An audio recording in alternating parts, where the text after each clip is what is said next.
Good evening, Sigma Chi brothers, sweethearts, and guests, and welcome to the final installment of the Military Brotherhood series titled Brothers in Arms, Military Leaders Panel, hosted by the Sigma Chi Fraternity's Alumni Learning Consortium. This month, we are paying tribute to the bonds of brotherhood and service and honoring those who served in our armed forces. My name is James Hefner, and I am a member of the Member Engagement Committee with the Sigma Chi Fraternity, and I'm joined by Leslie Nichols, the Associate Director of Member Engagement at Sigma Chi headquarters. We have the distinct honor of introducing our moderator this evening. Thank you, James. Retired Air Force Brigadier General and Significant SIG James J. Burks, known as Brother J within the fraternity, boasts a distinguished military career spanning over 26 years. Rising through the ranks as a Medical Service Corps officer, he reached the pinnacle as the Air Force Surgeon General's Senior Healthcare Administrator and Chief of Resources, Strategy, and Talent Management. Jay's extensive leadership profile includes pivotal roles such as Chief of Staff to the Defense Department's Senior Healthcare Official, various command tours, and deployment to Afghanistan as an advisor to the Afghan Army. After retirement from the Air Force, he brought his military acumen to the consultancy realm, offering support to a diverse clientele from startups to established national firms. Jay, a board-certified fellow of the American College of Healthcare Executives, contributes his expertise to boards and volunteer roles, emphasizing his dedication to organizational and leadership development. Beyond his military prowess, Jay's civic engagement is profound. He has held roles on the board of governors for the American College of Healthcare Executives, chaired the Air Force Fisher House Fund Board of Directors, and contributed to the National Institute of Health Clinical Research Center Hospital Board of Directors. A proud Furman University alum, Jay actively participates in causes impacting veterans and their families, education, animal welfare, and the rights of disabled persons. Whether mentoring individuals, speaking on leadership, or navigating the community golf course, Jay's commitments to service and excellence remains unwavering. Thank you, Brother Jay, for leading our conversation tonight.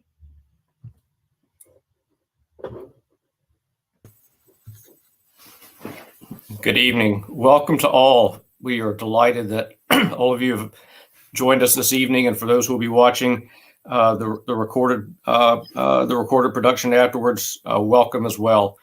We certainly hope that you have something to learn from the wonderful group that we pulled together tonight. And I want to thank Brother Hef and Leslie for the kind introduction. It is indeed my honor to join tonight's webinar and moderate an engaging conversation with tonight's panel. Tonight, we have the privilege of hearing from a group of remarkable individuals who share a unique connection through twofold: their membership in our Sigma Chi fraternity and their dedication to military service. And at this point, I'll go off script for just a second and say that I believe that as we look back, Sigma Chi has a rich history dating back to 1855 and has produced transformational leaders in various fields, including the armed forces. And it's my personal view that Sigma Chi's strategic differentiator really is around leader development. The reason that Sigma Chi is so strong today and yesterday and tomorrow and the tomorrows after tomorrow is for that very reason. It's because of leader development.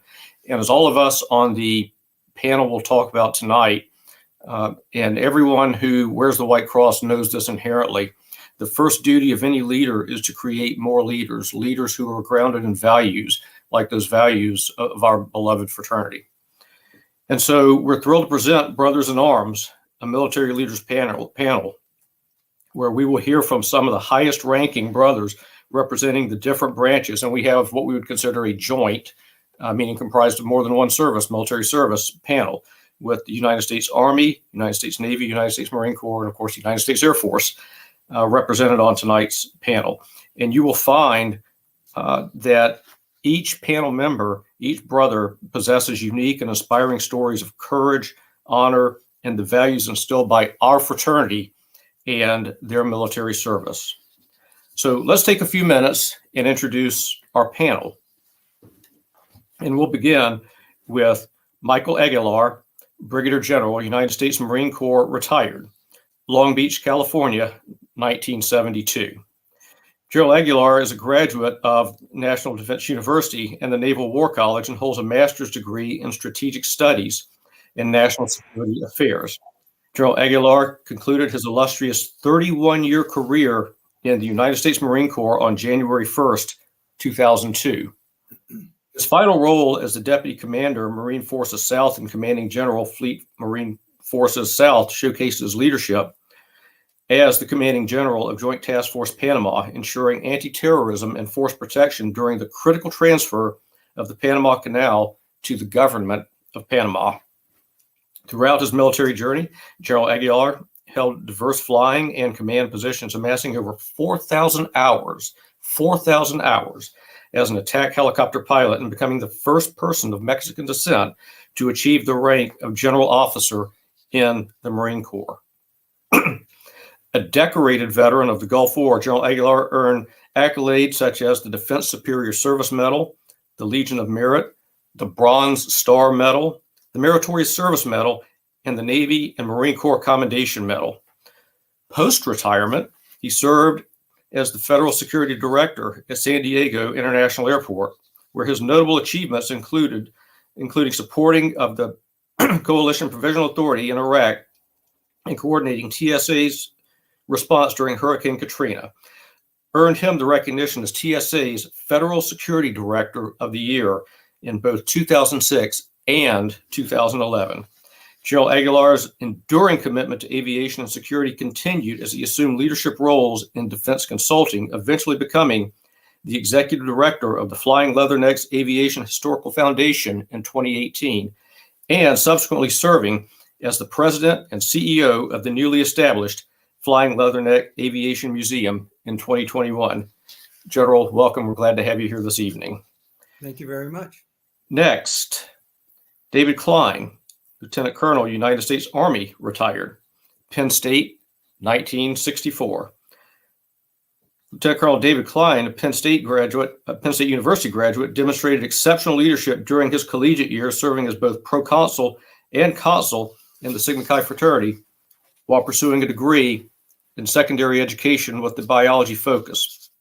Beyond academics, Colonel Klein excelled as a 4-year member of the varsity rifle team and participated in ROTC.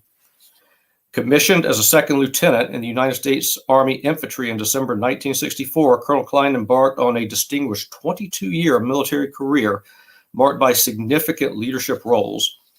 Notable highlights include serving as a platoon leader at Fort Hood, Texas, completing a combat tour in the Dominican Republic with the 82nd Airborne Division, commanding the 426th Supply and Service Battalion in Vietnam with the 101st Airborne Division, Air Assault, and finally serving as an airborne advisor to the Cambodian forces. His military accolades include 2 Bronze Star medals, 2 Meritorious Service medals, and multiple Army Commendation medals, showcasing his expertise in airborne operations, evident in his earning of the Master Parachutist Award. Transitioning to civilian life in 1987, Colonel Klein continued to excel, earning multiple advanced degrees and demonstrating entrepreneurial spirit through ownership of Hillside Lodge and management of 37 residential rentals. He remained unwavering in his commitment to Sigma Chi, serving as the Alpha Chi chapter advisor for 16 years, and was recognized by the fraternity with the 7 Lights Award in 2010 and the Order of Constantine in 2014. Colonel, welcome, sir.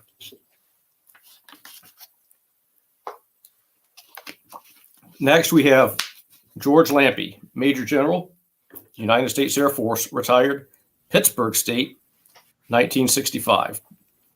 General Lampe, a distinguished Air Force veteran, concluded his esteemed 31-year military career in 1998 with extensive experience in communications, information technology, and personnel management.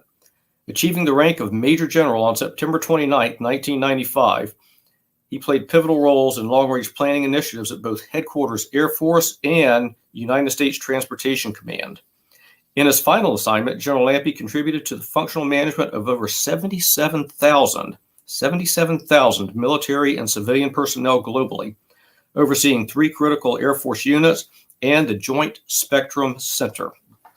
His advocacy and defense of Air Force positions and resource requirements extended to the highest levels, including the Joint Chiefs of Staff, the Office of the Secretary of Defense, and the United States Congress.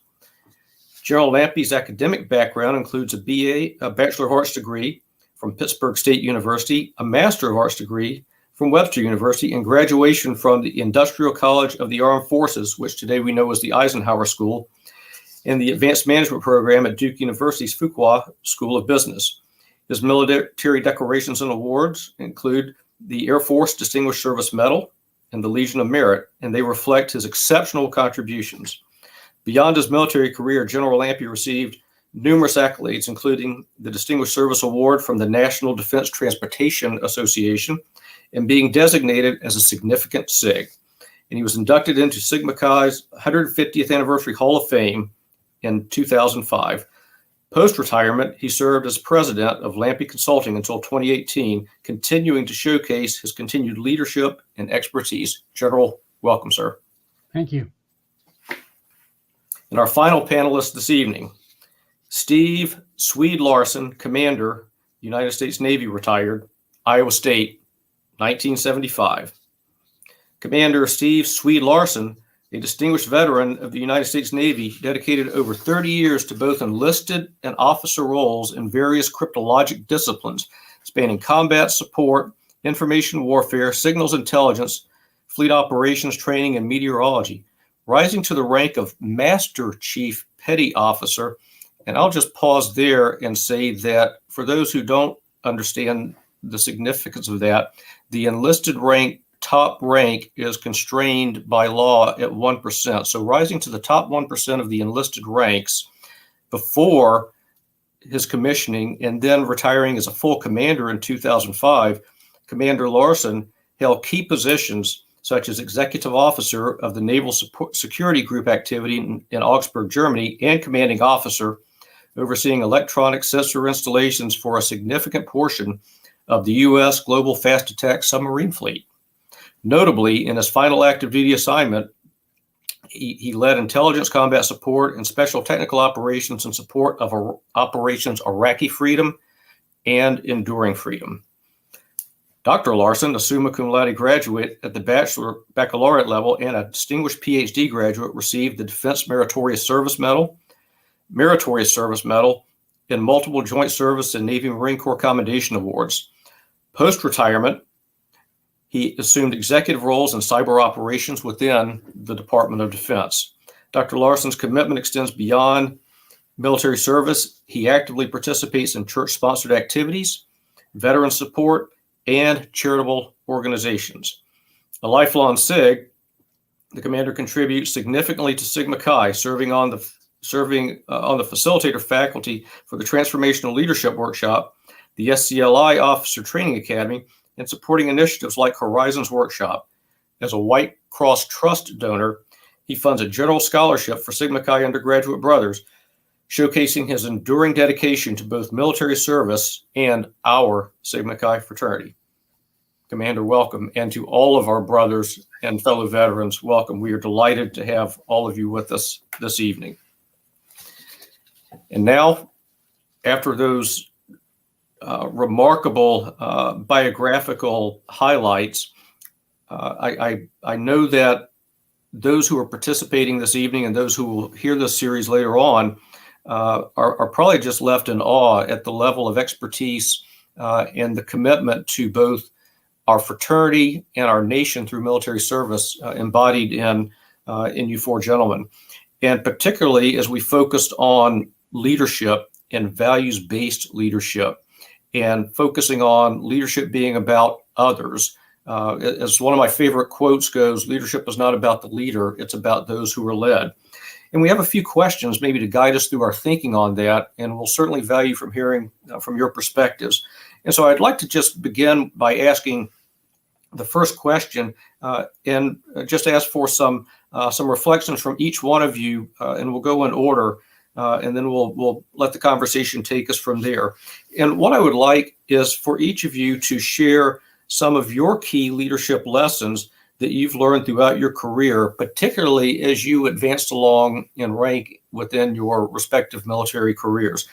And General Lampe, can we begin with you, sir? Yeah, when I think about the leadership, I think about something I learned from one of my bosses at the Pentagon back in about 1980, when he said, a leader must have two important characteristics. One, he must be going somewhere, and two, he must be able to persuade others to go with him. Now, I don't think that that was his original quote, but I credit it to him, but I'm sure he got it from well in advance of that. And I think it characterized leadership very well. Thank you. And Gerald Aguilar, your reflection, sir. Yeah, thank you. First of all, again, thank you for allowing me to join these distinguished brothers. It's an absolute honor to be on the panel with them. But kind of along the same lines, I think what I learned early on, as we're all young officers, we're very excited and very anxious to do a good job. And you end up, as any hard charger would do, wanting to do everything yourself. But as you advance through rank, you have to learn and understand that you will depend upon those that you are leading to accomplish whatever the goals, the objective, or the mission might be. And eventually, I came to this conclusion with the help of a very good friend of mine, General Pace, who was chairman of the Joint Chief of Staff when I worked for him. And those were three important lessons or principles he shared with me. He goes, the first thing an effective leader has to do is be able to clearly articulate the goals and objectives of what needs to be done. If you don't know where you're going, any road will do. And it's the leader's responsibility to be able to articulate that. The second one is, as the leader, you have to ensure those that you are leading are properly resourced to accomplish the goals and objectives. Don't ask them to do something they're not prepared to do. The third one, and probably the most important one, is get out of their way. You don't have to micromanage them. You don't have to be there all the time. You have to develop a trust in those that you are leading. So I think that's probably what I would share with our brothers here and what I learned in leadership. Thank you, General. And next up, Lieutenant Colonel Klein, if you could share some of your observations, sir. Thank you for having me tonight. This is quite an exceptional opportunity, not only to pass on a little bit of my leadership education in the military, but also as a mentor to the Alpha Chi chapter at Penn State, and being able to take that experience that I got in the military and try to pass it on to these young men. Sometimes you think they get it and sometimes they don't. Sometimes they hear you and it's years later they contact you and you find out that they were listening in the end anyhow. I like this question to begin with. Originally, I used to think that leaders were born, not made. And as I went through life, I realized that you could be educated, you could be trained to be a leader. But as I get older in life, I also realize that some people are born to be a leader, but they still need the training. So it's a mixture of both. First of all, you have to be a willing leader. You have to be willing to accept the responsibilities, be willing to do things that maybe other people don't want to do. So I boiled it down to really three categories, and some of them have already been mentioned and probably will be continued to mention the rest of the night here. First, we call it now servant leadership. We didn't know that term when we first went in on active duty, but servant leadership entails a lot of things. But servant leadership means taking care of your troops. Make sure they get their mail, make sure they get fed. There's a lot of things that a leader has to do to fulfill that group of servant leadership. The second thing has already been mentioned, and that is develop trust. Trust is earned, not given. And I want to say that again. Trust is earned, not given. You have to earn the trust of your troops. And sometimes that takes time and it takes a little convincing, but you have to prove what you say. You have to do what you say, and you have to back up the troops. And last, what's probably just as important, you lead people by wanting to know where they need to be led. And that includes, to me, training and education. I certainly wouldn't want to take troops into combat without the proper training, for example, and I've done that. So those three functions, I boiled down leadership into those three. Servant leadership, develop that trust, and get the training and education that you need and also that the troops need to do their mission. Very good, sir. Thank you. And Commander Larson, Dr. Swede. Just Swede, please. First of all, I would like to express my thanks for being part of this panel. You heard the backgrounds of a few eagles here in this group, and I'm a little bit lower altitude, more like a duck. Certainly everything that everybody has said is completely apropos, and I agree with all of it. What I would add is that my experience has shown me that the effective leaders have an in-depth understanding of the entirety of the context within which they are trying to operate. Not just for themselves, they certainly need to be aware of their own triggers and strengths and awareness of weaknesses.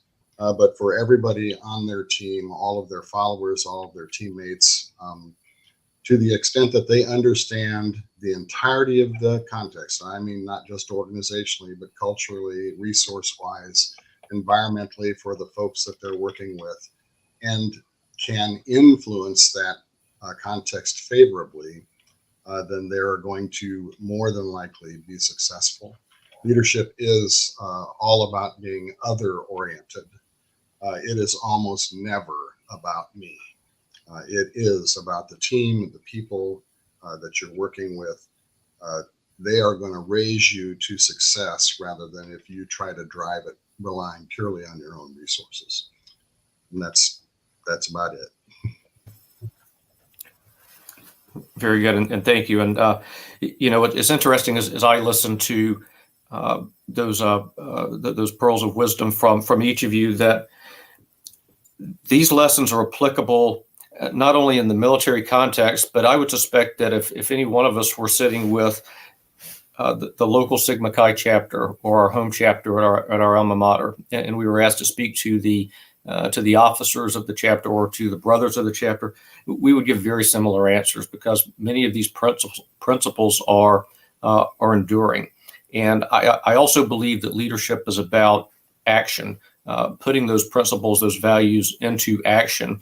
And several of you referenced going somewhere, being directionally focused on those goals, and then convincing others to come along. And we do that by trust. And I'm going to maybe take my first audible or second or third audible of the evening and pick up on that theme for just a moment, because I think it's absolutely critical. Would any of you be willing to share a few thoughts on trust and where you saw trust as a strategic differentiator, or conversely, maybe where you saw an erosion of trust that caused damage in a leadership context? And just throw your hand up if you'd like to take that one. I can see you on the side of the screen. Anyone want to talk about it? Or I'll just call on somebody. I tell you what, why don't I'll just start in my bottom right. General Aguilar, could you just share a few words about trust in the leadership context? Sure. I think, and I forget who mentioned it, but you absolutely, when you're working with, of course, I'll use military terms, subordinates or people that you're responsible for, you have to earn their trust in order to ensure that they will follow whatever guidance you provide them or your leadership. An important part of that trust in a leader is being able to demonstrate professional competency in whatever you're doing. And so I think that's a critical part of earning trust of individuals, is that you, whatever your position may be, you have to earn their trust by showing competency. I'll go back on a personal opportunity I had in the Marine Corps, kind of a unique assignment. As an aviator, you want to spend most of your time in the cockpit or at the bar, or maybe chasing something. But there's some point in time where you get pulled out of the cockpit in what we call a staff assignment. As a young major, I had an unusual assignment for an aviator. I was sent down to the Marine Corps Drill Instructor School down at MCRD San Diego. And I had the opportunity to become the director of the Drill Instructor School. In fact, as far as I know, I'm still the only aviator to have held that billet. And so I recognized right away as an aviator, and the ground, and Dave will probably appreciate this, ground people have different thoughts about aviators. And that's the same in the Army, certainly in the Marine Corps. So as an aviator with certain competencies and skills, I was in a very different area of expertise. And in this case, with the drill instructors, this was the school that makes the Marines who would become the leaders and develop the recruits into Marines. And so what I learned as when I was assigned to that billet, that being an aviator was not going to get me too far. I had to develop trust in demonstrating my competency to these young staff sergeants and sergeants who eventually would take in these young men and women who wanted to become Marines and lead them and mold them into Marines. So I think there's an example for me personally how important it is to show professional competency if you're going to lead someone. That's very important, in my opinion, to developing trust. And of course, being honest and all those other characteristics that you would expect in a leader. Thank you. I think you focused there also on that aspect of lifelong learning. Whatever profession a brother chooses to enter, that ongoing building of competency, and I think a combination of competency and then compassion for others builds that trust. And Dave Klein, I see you raise your hand. I'd really like to add to that. My last assignment was teaching leadership at Fort Leavenworth. And I used to tell my captains this story. I would say, and I had command at every level. I commanded Europe's largest depot, 1,100 people. I commanded a depot in also Korea. You cannot lead and you cannot command from behind the desk. Get your butt out from behind the desk. Go visit your troops.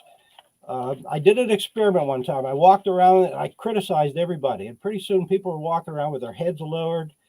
They wouldn't see, they see me coming, they would hide. I let that go for a couple of days. Then I went around and I started complimenting people on the littlest thing, but complimenting them. Pretty soon their morale was up, their head was lifted. They were walking around looking not at the ground, but looking up. And you've got to get back, you've got to get away from the desk. And a lot of people get tied behind the desk and they don't get out with the troops. And that builds the trust, Mike. And if you don't do that, I don't think you'll be an effective leader. Yep, absolutely. Commander Larson, Swede. I'd just like to comment that the trust equation is one that goes both ways. I mean, certainly, as Brother Mike said, the individuals have to be able to trust that you're in a position of competency so that you can help them to address the challenges and find good routes of resolution and everything. But you have to be they have to be able to trust you in good news and bad news. They have to believe that you're a person of integrity, that you are going to operate from a position of fairness, regardless of whether it's a matter of discipline or if it's a matter of correcting a mistake. I remember once I had a young second-class petty officer who inadvertently deleted a database. And this was early on when computers were relatively new and database software was not as sophisticated as today. And he was just firmly convinced that I was going to take him to captain's mast and maybe court-martial because it was a personnel database. And I accepted the mistake. It's always been my policy to understand that mistakes will be made. And told him, all right, well, that's completely fine. You're going to get to be the one to fix the mistake. And, I explained to him what that meant, basically fat fingering all that data back into the database and everything else, because we had it on hard copy still. And he accepted that, and the entire crew understood, the discipline, the reason why it was levied, and it built trust. It showed that I trusted them, and it built trust for them with me or for me. So it's a two-way street. Excellent. Integrity, accountability, setting high standards, and then holding others and yourself accountable to those standards. Thank you very much. If we could, then let's pivot to another question. And I would like for each of you to think about and share your most significant or a very significant leadership challenge that you faced during your military career. And how did you address the challenge, and perhaps weave in how your values-based approach rooted in your Sigma Chi Brotherhood helped you address those challenges later in life that you encountered in the military. And why don't we start this time with Lieutenant Colonel Klein, Brother Dave. Wow, this was a hard one for me because we all face different challenges when we're on active duty. Believe it or not, I put down as my first challenge was the separation tours. Most of the time you left the wife and family behind and kids, and that was hard. But I had a motto to myself. I said, never quit. I used to tell every pledge class here at Penn State when I was a chapter advisor, to every pledge class, I said, the easiest thing in the world to do is quit. When you quit now, you're going to quit the rest of your life. Fortunately, we had pledge classes that lost only a few people. And I'd like to think that that was one of the reasons that they did. But there are lots of things that you could list for significant challenges. It could be the military job, combat jobs, personnel jobs. I mean, dealing with personnel probably was high in my list on the time during my duty day. I would probably say that 40-50% of my time dealt with people, personnel problems. So personnel was a big thing. And then personally, I realized early on, I went on as a reserve officer, and I worked for a Sergeant E6. Notice how I said that. I worked for a Sergeant E6 who said, Klein, if you decide to stay in Army, get your butt out of the infantry and get a regular Army commission, which I did. But I realized to do that, I had to get more education myself. So I went on and got 2 master's degrees in courtesy of the Army. And I think that helped with my promotion, but also helped with my maturity. But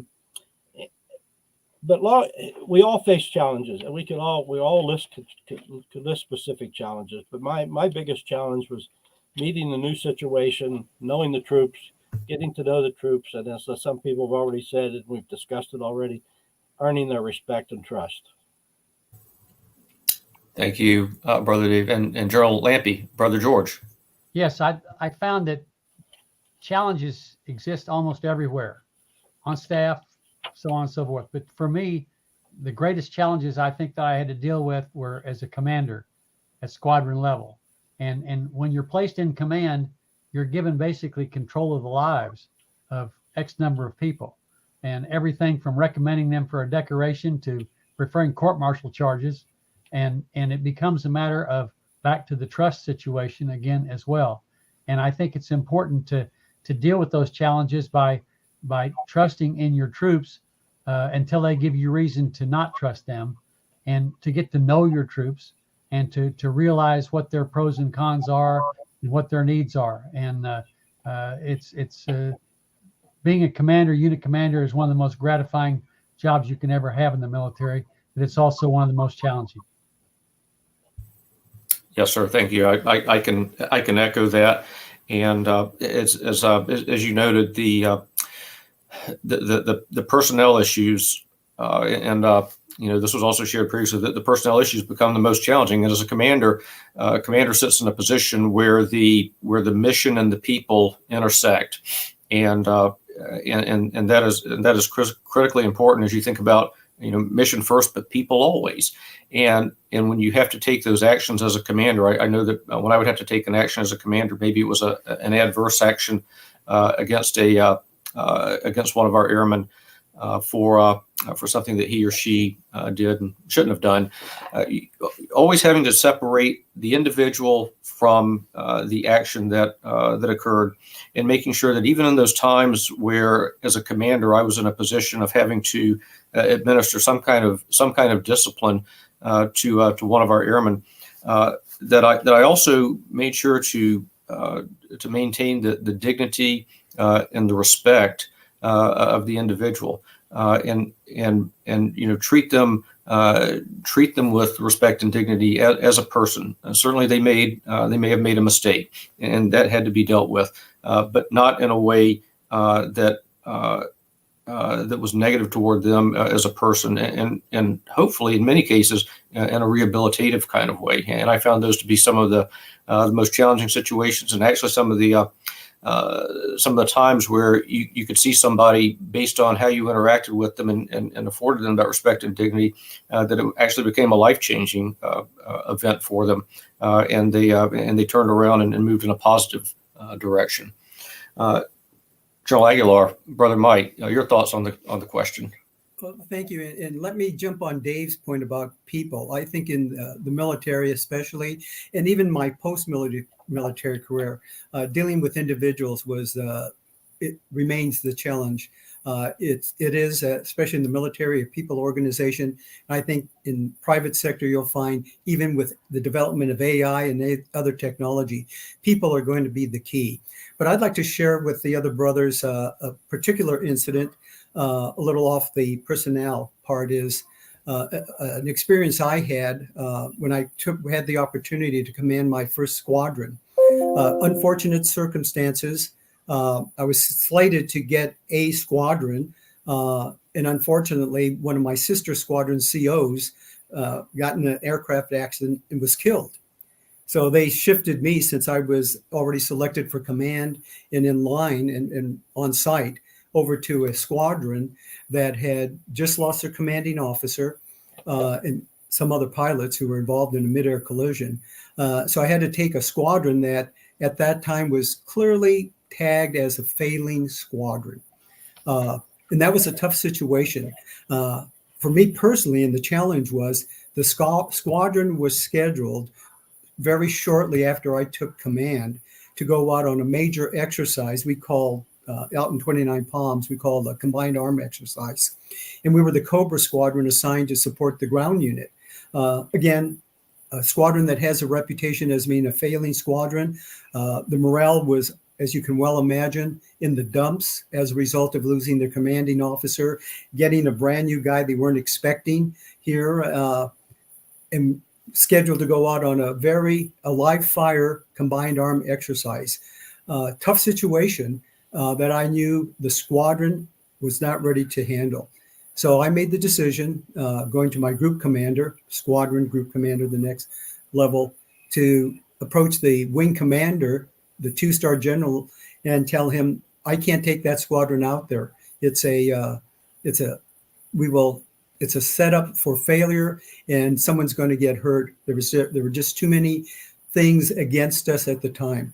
No Marine, no military individual wants to admit a weakness, especially a commanding officer who just took over a squadron. But I told my group commander, I said, I got to go to the CG, the commanding general, and say, we are not in a position to support the Marines out there in this training exercise, and it's not in the Marine Corps' best interest, the squadron's best interest, or anyone's. My point there is, there are times in your careers when you will have to accept and understand you're just not ready to do something. So don't think that you're a failure or the organization you're part of is a failure. But if you're not prepared to do the job, you owe it to whoever you're working for, whatever the organization is, and you're leading, to admit to everyone that it's not in their best interest to do that. So my point in answering that question is, when you have to, admit your limitations and don't be afraid to go tell the boss. And although I thought that would end my career, quite honestly, fortunately it didn't. And in fact, later on, after I was made commander of an air group, the commanding general had been promoted.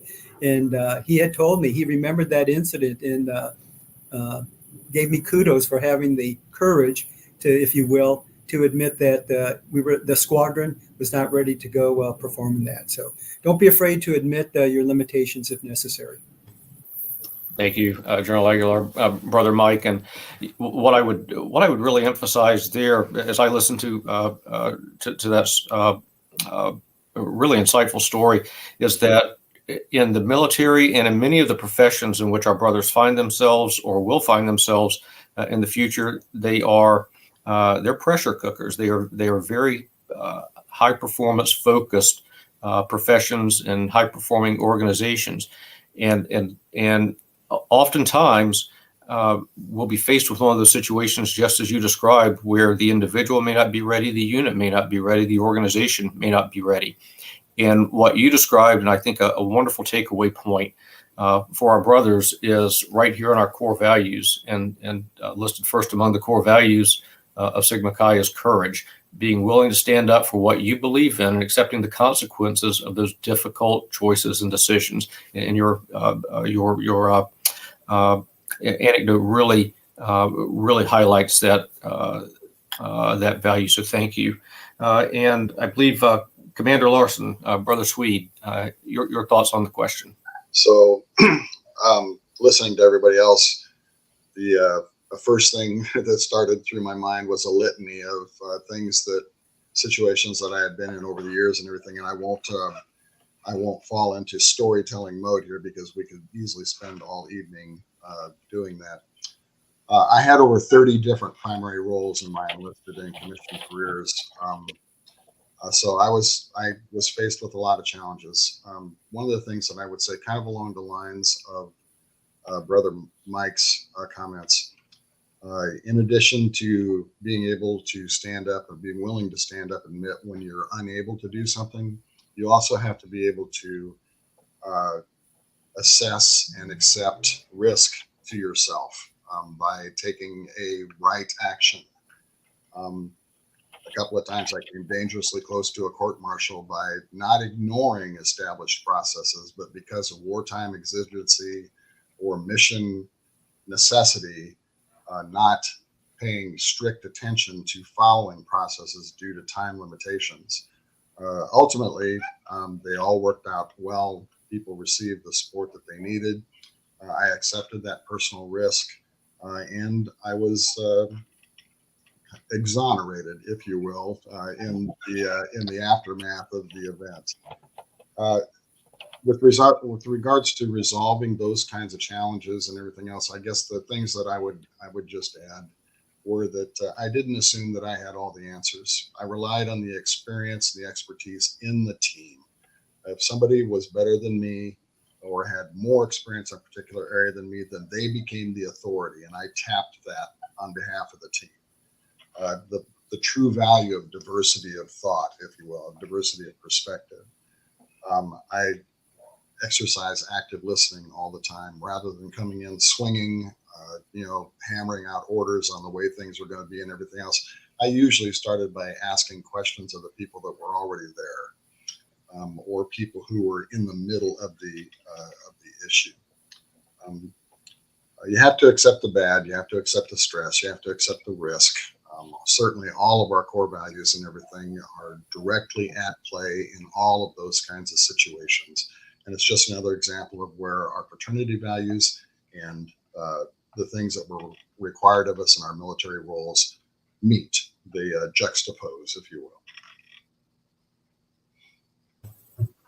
Very good. Thank you, Brother Sweden. As I listened to several of your responses, the one word just popped into my mind, and that is, as we think about leadership and facing challenges and developing leader competencies, the word humility, not just the word, but the presence of humility, I think is absolutely critical in high reliability operations, or HRO, which are applicable in aviation, nuclear engineering, healthcare.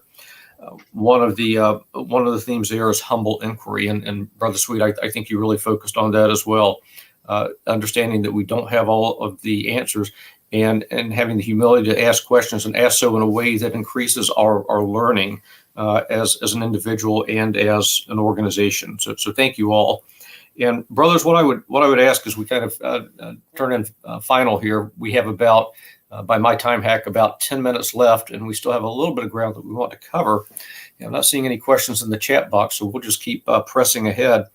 I would just like to ask really quickly, have you encountered any of our fellow Sigma Chi brothers through your military service? And I'll begin. I'll begin with this one, and note that back in 1991, when I was going through the application process to the Air Force Officer Accession Board, one of the requirements back then was to have a colonel interview, a colonel within my career field, a medical service corps, and I had a very positive experience with the staff sergeant recruiter. In fact, he and my wife, I found him couple of decades later, and if you see a picture of my promotion to 1-star, you'll see a picture of my wife on one side and my recruiter, Master Sergeant retired Derek McGowan, on the other, because Sergeant McGowan really fought for me through the process.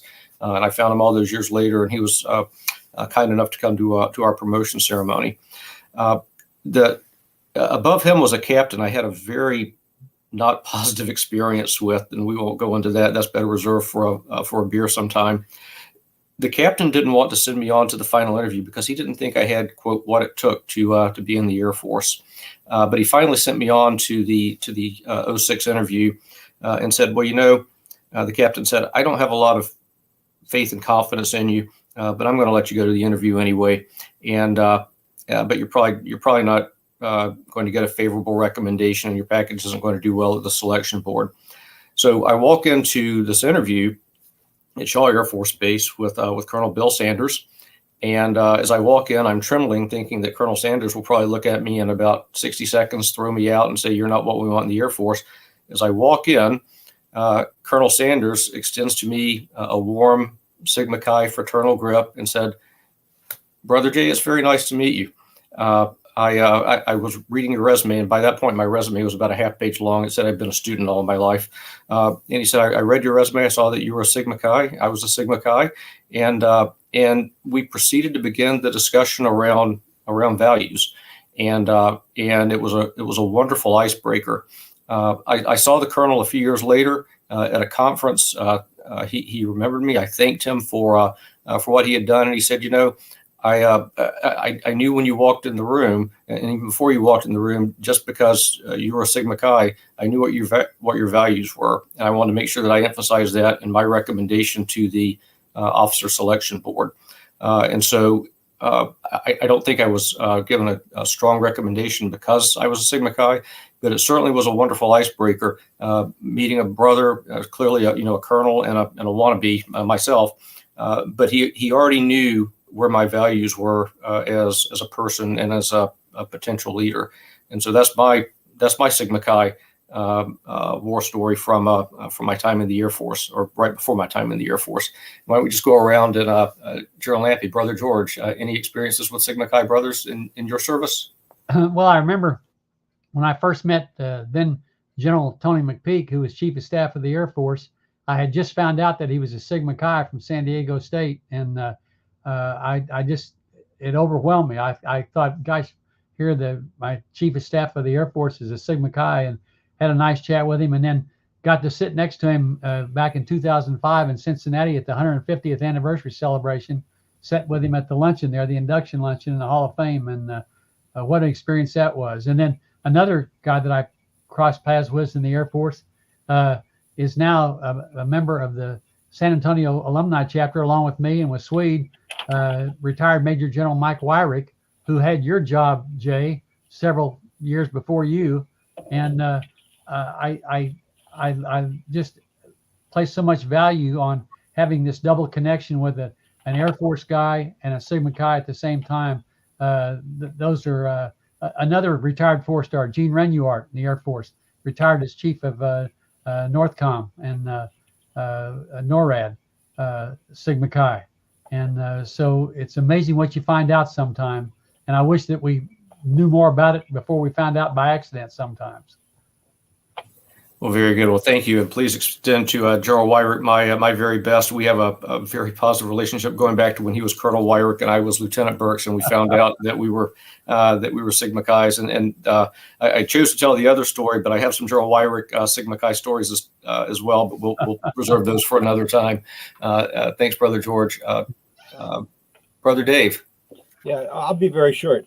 I ran into several, but sometimes you didn't even know it at the time. But I like what you said, Jay, because I used to tell the pledges and the brothers for 16 years that Sigma Chi is going to offer you networking that you never knew you had. It was a big sale when we talked to prospective brothers about the largeness of Sigma Chi. And to this day, I still have brothers contacting me saying, Dave, when I went in for an interview, my boss gave me the grip. And it just goes back to what you said. The networking that Sigma Chi has offered our brothers is extensive. And I didn't enjoy a lot of that in the military because maybe I just didn't explore it. Very good. Thank you, Brother Dave. And General Aguilar, Brother Mike. No, I'll echo Dave's thoughts there. There are quite a few Sigma Chi's that you may not even know are Sigma Chi's. But the networking, once you identify someone, is just tremendous. And you immediately establish a common bond between you that goes so far. It just breaks the ice immediately. You have a common sense of who the other person is, so it goes a long way. And I did have the opportunity to meet several Sigma Chi's during my military career, and I will tell you, there was at least one time that this colonel saved the over enthusiastic young lieutenant's ass. So it does pay off. Yes, sir. We've all had those folks to save us, to bail us out. Commander Larson, Brother Swede.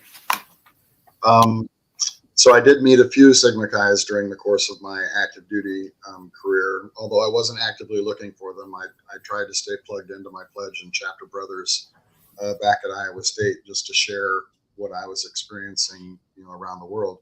The time that sticks the most in my mind, however, is shortly after I retired. I was moving into a civilian position in support of the predecessor command to what is now U.S. Cyber Command.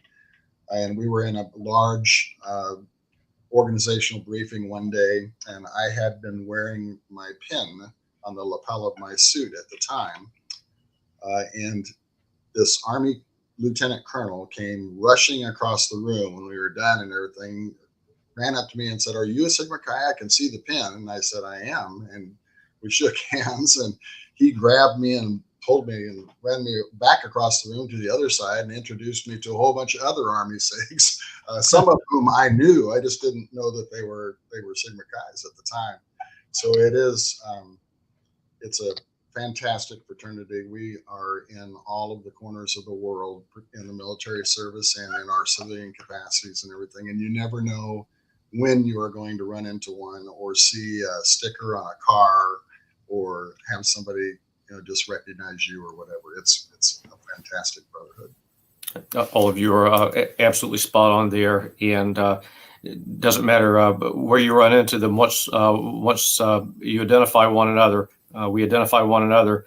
There's that collegial fraternal bond that is automatic. So thank you all for sharing those reflections. So we're going to turn final here, and we're going to go rapid fire for the final question. 30 to 45 seconds. And the question is, how do you think the leadership skills gained through Sigma Chi have influenced your personal and professional life? Rapid fire, and we'll start with Lieutenant Colonel Klein. Good, and I'll make it short. First of all, Sigma Chi was a building block, not the sole source, but a building block for my education towards the leadership. And I'm gonna say something here real quick that you're all familiar with, and that we need to stress more with the undergraduates. It's something called the Jordan Standard. It starts with a man of good character, student of fair ability, with ambitious purposes, a congenial disposition, possessed of good morals, a high sense of honor, having a high sense of honor, a deep sense of personal responsibility, and I added one of my own, a willingness to accept responsibility in leadership positions. If you don't accept the position of leadership, you'll never take that risk, you'll never learn, and you'll never progress through the leadership chain. And that's my. Excellent. Thank you, Brother Dave. Commander Larson, Brother Steve. Sigma Chi set me on a road. I did not have leadership roles in the chapter or prior to joining the chapter, but I had older brothers who did not shirk their responsibility and whom I deeply respected, and I watched them. What I learned in Sigma Chi was that it's all about something bigger than me. The values led me to that. The Jordan Standard led me to that. Our guiding principles led me to that, and I carried that into my military career. I didn't ask for assignments or orders or special opportunities or anything like that. Every time I was in a position, I asked what the Navy needed. And what happened, whether it was divine blessings or not, was that I was frequently in the right place at the right time with the right attitude. And it all ended up in what was, by any measure, an exceptionally successful enlisted career and a very successful commissioned career. So it all started out with Sigma Chi and the willingness to learn from my brothers, to try to live up to the Jordan standard. I haven't done it perfectly, but I'm still working on it. You know, and that's, to me, that's the core of it all. Excellent. Thank you, Brother Swede. General Aguilar, Brother Mike. Yeah, I'm going to echo Brother Dave's comment there that it's a building block. You don't realize, at least I didn't realize, as I was being introduced in these values and we find in that were captured so well in the Jordan standards.